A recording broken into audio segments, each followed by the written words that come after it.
Umupo tayo sa isang komportableng posisyon. Huwag muna natin isipin ang mga problema sa ating buhay.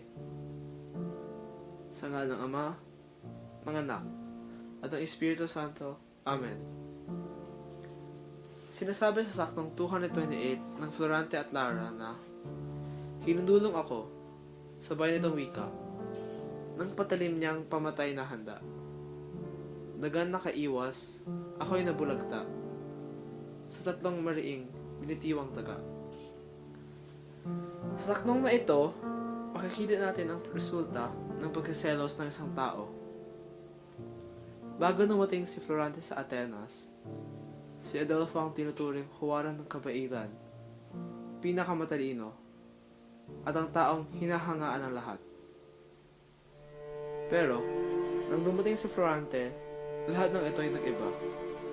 Dahil siya ay mas matalino, mas mabait, at mas hinahangaan ng mga tao. Dito nagsimula ang pagkaselos ni Adolfo para kay Florante. Ang pagkaselos ni Adolfo ay siyang simulo ng kanyang masasamang gawain. Dahil dito, muntikan ng napahamak si Florante kung hindi dumating si Menandro, ang kanyang kaibigan, na tumulong sa kanya laban kay Adolfo nang siya ay muntikan ng saksakin. Hindi lamang dito nagtatapos ang kasamaan ni Adolfo. Tatagal pa lalo ang kanyang pagkaselos kay Florante. Ang temang makukuha natin mula dito ay hindi masama ang magselos. Nagiging masama lamang ito kapag ito ay ginagawang inspirasyon upang gumawa ng kasamaan.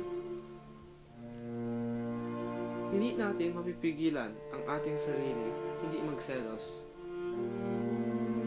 Ito ay isang pakiramdam na babalik at babalik sa atin.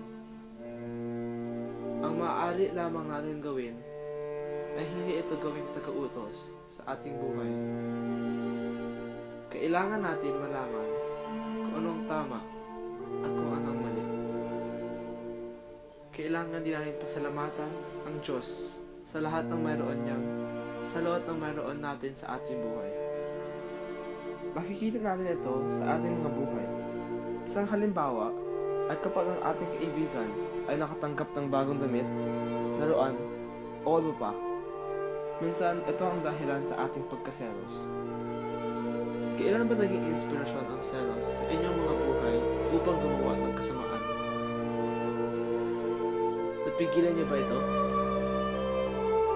Kung oo, ano ang nagawa niyo upang pigilan ito? Ilang beses na ba ninyo napigilan ang iyong sarili sa paggawa ng masama? Naisipan niyo ba ang epekto ng masasamang gawain sa ating buhay? Sa ating kapwa? Nagpasalamat ka na ba sa lahat ng mayroon mo? Para sa inyong mga magulang, kapatid, at kaibigan? Diyos, tulungan niyo po kami unawain ang pagkakaiba ng tama at maling gawain. Bigyan niyo po kami lakas upang makatanggi sa mga masasamang gawa. Tulungan niyo po kami araw-araw labanan ang mga tukso sa pagkaingit. Tulungan niyo kami makita ang kagandahan ng mga aming mayroon upang hindi kami magselos sa mga ibang tao. Bigyan niyo po kami ng lakas sa mga pagsubok na aming mararanasan araw-araw. Naway matulungan din namin ang aming kapwa sa kanilang paghihirap katulad ng pagsiselos. Ama namin, sumasalangit ka. Sambahin ang ngalan mo. Mapasa amin ang kaharian mo. Sundin ang loob mo dito sa lupa para ng sa langit. Bigyan mo kami ngayon ng aming kakanin sa araw-araw. At patawarin mo kami sa aming mga sala para ng pagpatawad namin sa nakakasalaan sa amin. At huwag mo kami ipahintulot sa tukso. At iadya mo kami sa lahat ng masama. Sa San Francisco Javier, panalangin niyo po kami. Jesus, ilaw ng sanlibutan, bigyang sinag aming liwanag. Sa ngalan ng Ama, ng Anak, at ng Espiritu Santo. Amen.